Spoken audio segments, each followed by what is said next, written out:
नमस्कार, FM news देख रहे हैं आप। आपके साथ मैं हूं हर्ष त्यागी और बड़ी खबर में सबसे पहले बात करेंगे पंजाब की राजनीति में आज से एक नए अध्याय की शुरुआत हो चुकी है। भगवंत मान ने पंजाब के 17वें मुख्यमंत्री पद के तौर पर स्वतंत्रता सेनानी शहीद भगत सिंह के गांव खटकड़ कला में शपथ ली। राज्यपाल बनवारी लाल पुरोहित ने भगवंत मान को सीएम पद की शपथ दिलाई। इसके बाद भगवंत मान ने राज्य की जनता का आभार जताया। उन्होंने कहा कि जो लड़ाई भगत सिंह ने लड़ी वही लड़ाई आम आदमी पार्टी लड़ रही है। सीएम मान ने कहा कि आंदोलन से खड़ी हुई पार्टी देश में बदलाव ला रही है। उन्होंने कहा कि पंजाब में स्कूल और कॉलेज का स्तर सुधारेंगे, दिल्ली की तर्ज पर पंजाब का विकास करेंगे। इस मौके पर आम आदमी पार्टी के राष्ट्रीय संयोजक और दिल्ली के मुख्यमंत्री अरविंद केजरीवाल समेत आपके तमाम बड़े नेता मौजूद थे। साथ ही मान के शपथ ग्रहण समारोह में लाखों की संख्या में लोग पहुंचे थे।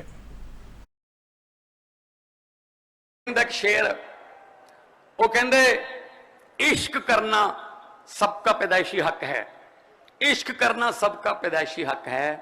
क्यों ना इस बार वतन की सरजमी को महबूब बना लिया जाए। देश की मिट्टी नूं प्यार करो। बहुत कर्मां वाली मिट्टी है, बहुत उपजाऊ मिट्टी है। धरती नूं मां दा दर्जा गुरु नानक साहब ने पवन गुरु पानी पिता माता धरत महत, तां असी यह तिन्ने दर्जे कायम रखने ने, कायम बनाने ने। तुहाडा सहयोग चाहिए होगा। कल्ले कल्ले बंदे नूं साथ देना पऊगा। असी साथ ही मंगिया सी, तुसी तुहाडे तो तुसी दिता। जिवें दिल्ली दे विच लोग स्कूल देखण आउंदे आ, विदेशां चों महल्ला क्लीनिक देखण आउंदे आ, बिल्कुल उसी तरह आपां पंजाब दे विच स्कूल हस्पताल इस तरह के बनावांगे कि बाहरले मुल्कां वाले इत्थे आके देख के फोटो खिंचा के जाया करन क्या है। तुसी इतिहास रचता। 10 मार्च नूं पंजाबियों का नाम सुनहरी अखरां च लिखा गया और आने वाले सालां च सिलेबस च पढ़ाया जाया करूगा कि लोगों ने बिना किसी डर तो, बिना किसी लालच तो वोटां पाउणियां कदों शुरू कीतियां सी। उहदा सही उत्तर होगा 20 फरवरी 2022 ते 10 मार्च नूं उहदा रिजल्ट आ गया। कांग्रेस अध्यक्ष सोनिया गांधी ने लोकसभा में सरकार पर जमकर हमला बोला। कांग्रेस अध्यक्ष ने फेसबुक और ट्विटर जैसे सोशल मीडिया प्लेटफॉर्म्स पर आरोप लगाए कि ये राजनीतिक दलों के नैरेटिव को आकार देने का काम कर रही है। उन्होंने कहा कि बार बार नोटिस में आया है कि वैश्विक सोशल मीडिया कंपनियां सभी पार्टियों को समान अवसर प्रदान नहीं कर रही। सोनिया गांधी ने कहा कि वॉल स्ट्रीट जर्नल ने अपनी रिपोर्ट में बताया कि कैसे फेसबुक ने रूलिंग पार्टी का साथ दिया था। ऐसे ही कई रिपोर्ट में और भी दावा किया गया है जिसमें बताया गया कि फेसबुक ने खुद अपने नियम तोड़ते हुए सत्तारूढ़ पार्टी और सरकार का पक्ष लिया।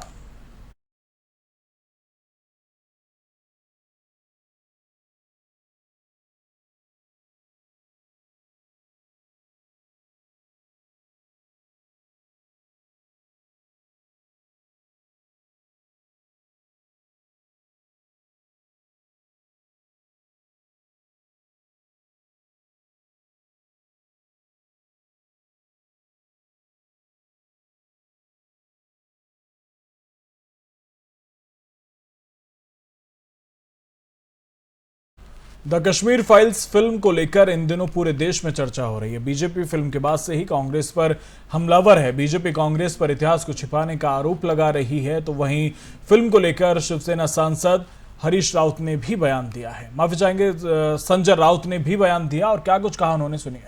ये कश्मीरी पंडितों के ऊपर 32 साल पहले जो आप बीती, जो अत्याचार हुए, उस बारे में देश अवगत है। अब एक फिल्म आई है, अगर फिल्म नहीं आई होती फिर भी हमारे जैसे लोग पूरे देश में, चाहे पार्लियामेंट हो, सभी प्लेटफॉर्म पर ये बात, कश्मीरी पंडितों की आवाज़ जो है हर प्लेटफॉर्म पर हम लोगों को बताते रहे हैं कि क्या हुआ है जी। लेकिन आपको बताना चाहता हूँ, फाइल्स वगैरह ठीक है, लेकिन महाराष्ट्र एक ऐसा राज्य था उस वक्त, और बाला साहब ठाकरे शिवसेना प्रमुख ऐसे नेता थे, सिर्फ आक्रोश नहीं किया, उनसे बातचीत की सीधी, और हमारी सरकार थी महाराष्ट्र में उस वक्त, शिवसेना बीजेपी की दोनों की सरकार थी, मुख्यमंत्री शिवसेना का था जी।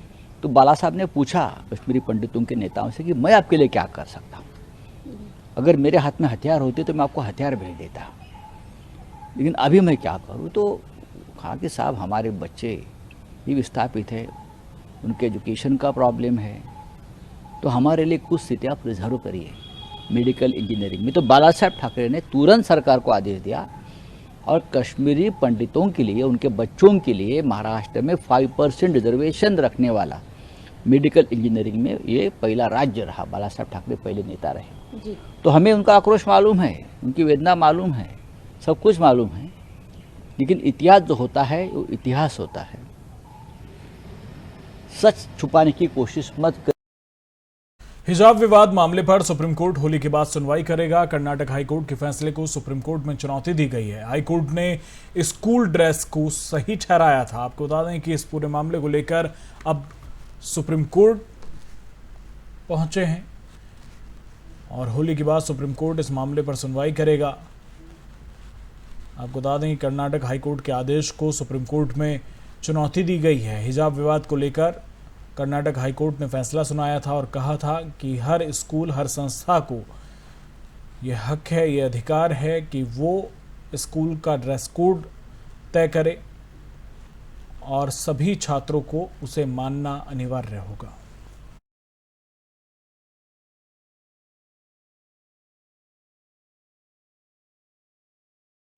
सेवानिवृत्त सैन्य कर्मियों के लिए लागू वन रैंक वन पेंशन की मौजूदा नीति को सुप्रीम कोर्ट ने सही ठहराया। सुप्रीम कोर्ट ने कहा कि इस नीति में कोई संवैधानिक कमी नहीं है। कोर्ट ने यह भी कहा कि नीति में 5 साल में पेंशन की समीक्षा का प्रावधान है, इसलिए सरकार 1 जुलाई 2019 की तारीख से पेंशन की समीक्षा करे। कोर्ट ने सरकार को 3 महीने में बकाया राशि का भुगतान करने को कहा। सुनवाई के दौरान सुप्रीम कोर्ट ने कहा कि सरकार का वन रैंक वन पेंशन का फैसला मनमाना नहीं है और किसी संवैधानिक की वजह से यह ग्रस्त नहीं है। कोर्ट ने कहा कि वन रैंक वन पेंशन सरकार का नीतिगत निर्णय है और नीतिगत मामलों के निर्णय में अदालत हस्तक्षेप नहीं करता। दरअसल पूर्व सैनिकों की एक संस्था ने सुप्रीम कोर्ट में कहा था कि इस नीति से वन रैंक वन पेंशन का मूल उद्देश्य पूरा नहीं हो रहा, इसकी हर हाल में समीक्षा होनी चाहिए, लेकिन इसमें 5 साल में समीक्षा का प्रावधान है।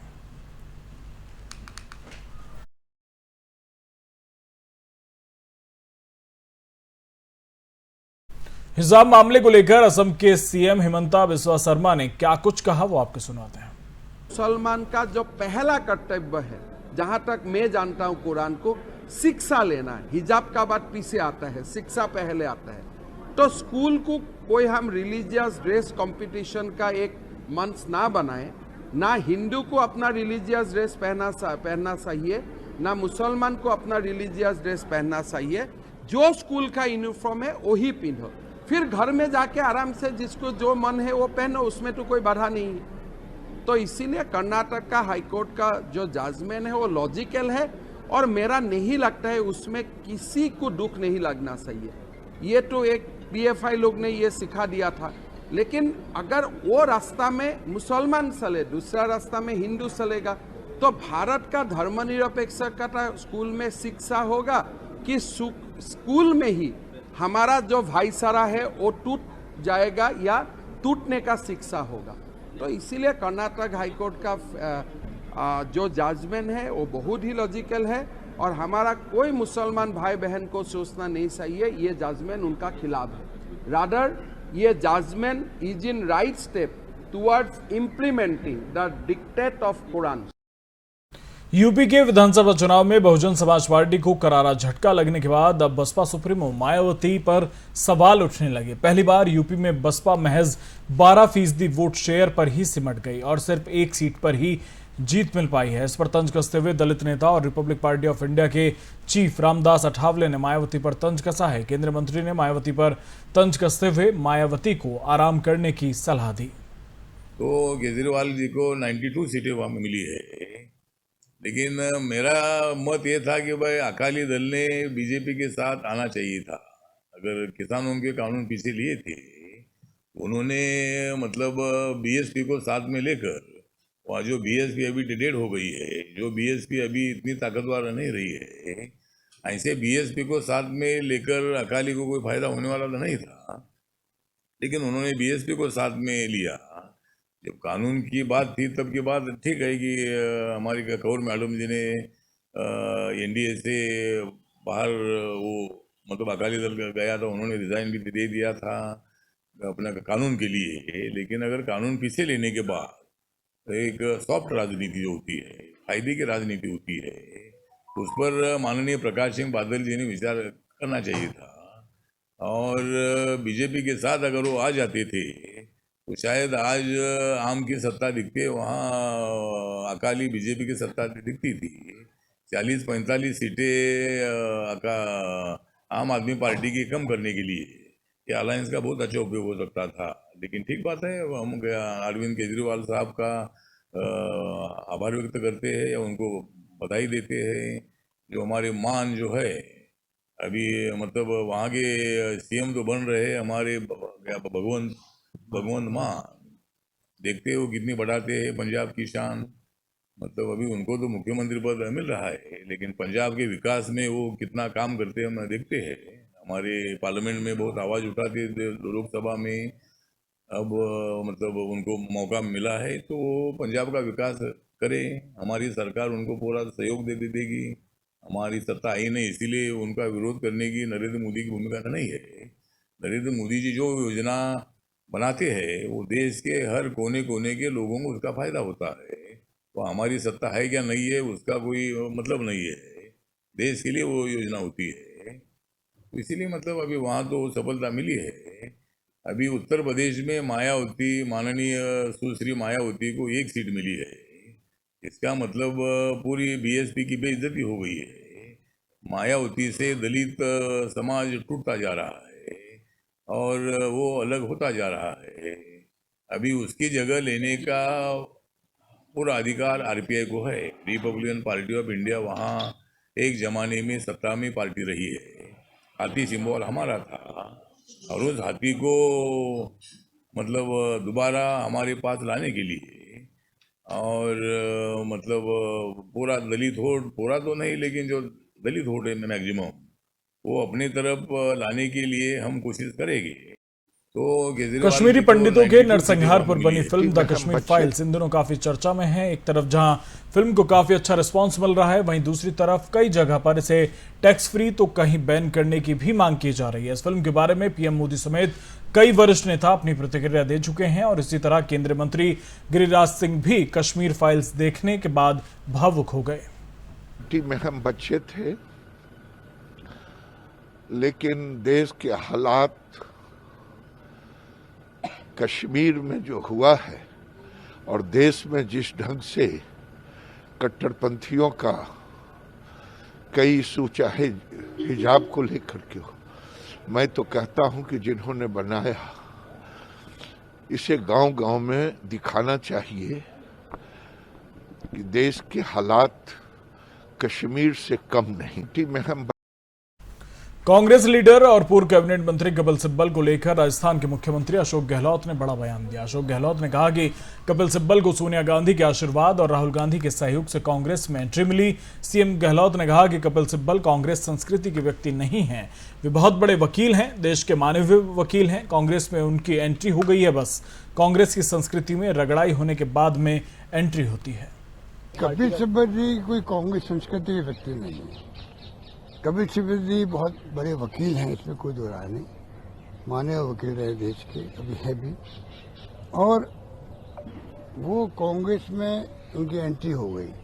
तो कांग्रेस का जो कल्चर है, संस्कृति है, संस्कार है और प्रक्रिया हैं, कैसे जमीन पे कार्यकर्ता के रूप में रगड़ाई हो पहले, फिर धीरे धीरे वो ब्लॉक में जिले के अंदर आए, उसके बाद में उसको चांस मिलता है प्रदेश में आने का।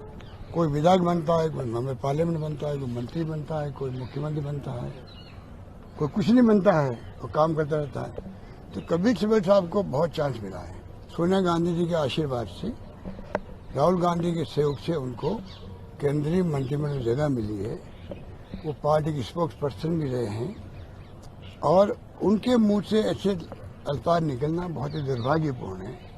मैं समझता हूँ कि ऐसे व्यक्ति से ये अपेक्षा नहीं की जाती है कि जिनको कांग्रेस की एबीसीडी नहीं मालूम है, जिनको एक मंत्री बनना अलग बात है, परंतु जो कांग्रेस की संस्कार संस्कृति वो खाली कोई संविधान में जो मूल भावना उसको तो हम सब मानते हैं, आदर करते हैं और करना चाहिए, परंतु जो कांग्रेस का संघर्ष हुआ आजादी के पहले, आजादी के बाद में इंदिरा गांधी की हत्या हो गई और राजीव गांधी की हत्या हो गई, सरदार बहन सिंह जी की हत्या हो गई, नेस्त नाबूद कर दिया आतंकवाद को, खालिस्तान नहीं बनने दिया। ये कभी से बड़ी भूल जाते हैं क्या?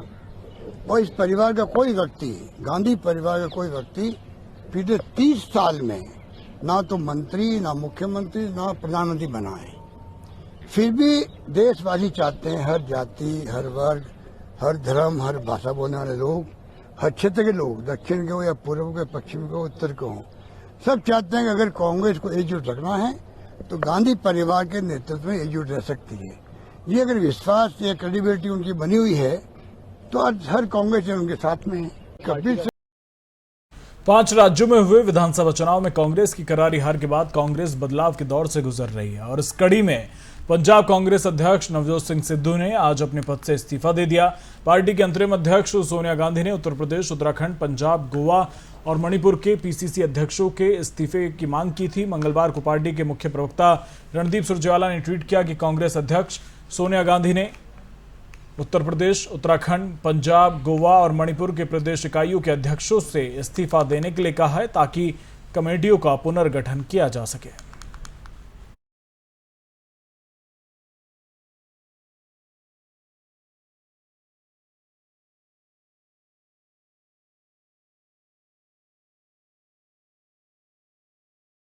बिहार विद्यालय परीक्षा समिति ने बिहार बोर्ड मैट्रिक की गणित की बोर्ड परीक्षा को रद्द कर दिया है। ये परीक्षा 17 फरवरी 2022 में आयोजित की गई थी। ये फैसला तब लिया गया जब ये आरोप लगे कि कक्षा 10वीं की गणित परीक्षा का प्रश्न पत्र लीक हो गया है। ऐसे में अब छात्रों को दोबारा परीक्षा देनी होगी। प्रश्न पत्र लीक होने के बाद फैसला लिया गया कि 25 परीक्षा केंद्रों पर आयोजित कक्षा 10वीं की इस परीक्षा में जितने भी छात्र उपस्थित हुए थे उन सभी को दोबारा परीक्षा देनी होगी। इसका समय भी बता दिया गया है। गणित विषय की परीक्षा अब 24 मार्च को सुबह 9:30 बजे से दोपहर 12:45 तक आयोजित की जाएगी।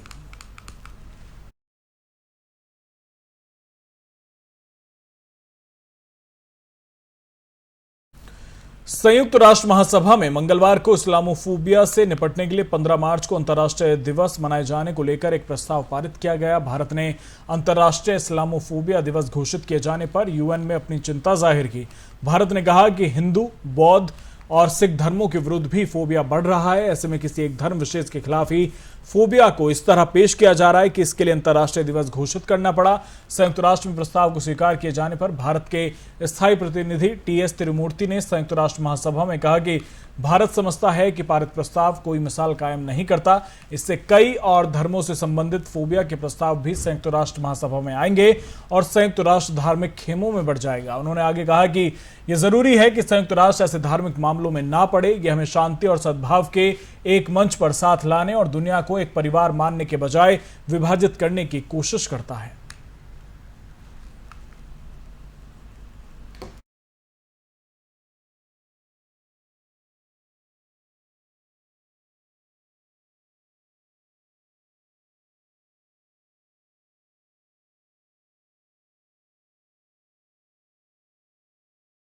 देश भर में कोरोना के मामले लगातार कम होते जा रहे हैं। वहीं कोरोना के खिलाफ लड़ाई भी लगातार जारी है। आज से देश में 12 साल से 14 साल के बच्चों का टीकाकरण भी शुरू होने जा रहा है। बच्चे सुरक्षित तो देश सुरक्षित का नारा देते हुए केंद्रीय स्वास्थ्य मंत्री मनसुख मंडाविया ने ट्वीट कर अपील की है कि सभी अभिभावक अपने बच्चों का टीकाकरण जरूर करवाएं। स्वास्थ्य मंत्री ने अपने ट्वीट में कहा कि मुझे बताते हुए खुशी है कि 16 मार्च से 12 से 13 और 13 से 14 आयु वर्ग के बच्चों का कोविड टीकाकरण शुरू हो रहा है। साथ ही 60 साल से ज्यादा की एज वालों को प्रिकॉशन डोज भी शुरू होने जा रही है।